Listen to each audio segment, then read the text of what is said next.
निसार खोड़ो कहते हैं तहरीक इंसाफ का वोट पीपल्स पार्टी को नहीं जमात इस्लामी को पड़ा है। पीटीआई को जमात इस्लामी को काउंटर करना चाहिए। उन्होंने कहा कि मेयर का इंतखाब अभी बहुत दूर है, अभी 11 यूनियन काउंसिल्स पर वोटिंग होनी है, फिर मखसूस नशिस्तों पर वोटिंग होगी, फिर जाकर मेयर का इंतखाब होगा।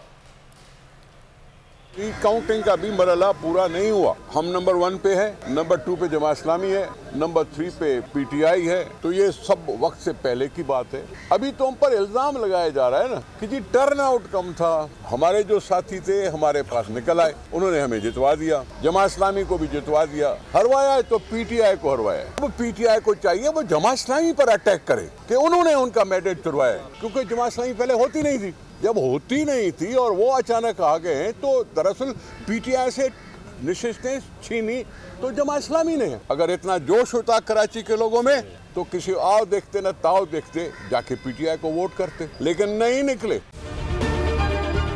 अगर ये वीडियो आपको पसंद आई है तो हमारे चैनल को सब्सक्राइब कीजिए और बेल आइकॉन को क्लिक कीजिए। 2022 बहुत बड़े तोहफे भी देखे गया पाकिस्तान की आवाम को। पाकिस्तान की आवाम को एक तोहफा ये दिया कि आवाम को पता चल गया कि पाकिस्तान का मीडिया क्या है। साल 2022 में सबसे ज्यादा देखे जाने वाला चैनल बोल न्यूज रहा नंबर 1। हमने बहुत सारे शोज और ट्रांसमिशंस की, पूरा साल मुसलसल जदोजहद में निकल गया कि ये वोट ऑफ कॉन्फिडेंस के पीछे कौन लोग थे। तोड़े रेटिंग के सभी रिकॉर्ड। सोशल मीडिया पर भी सबसे ज्यादा तेजी से 2.4 बिलियन व्यूज का संगे मील अबूर किया।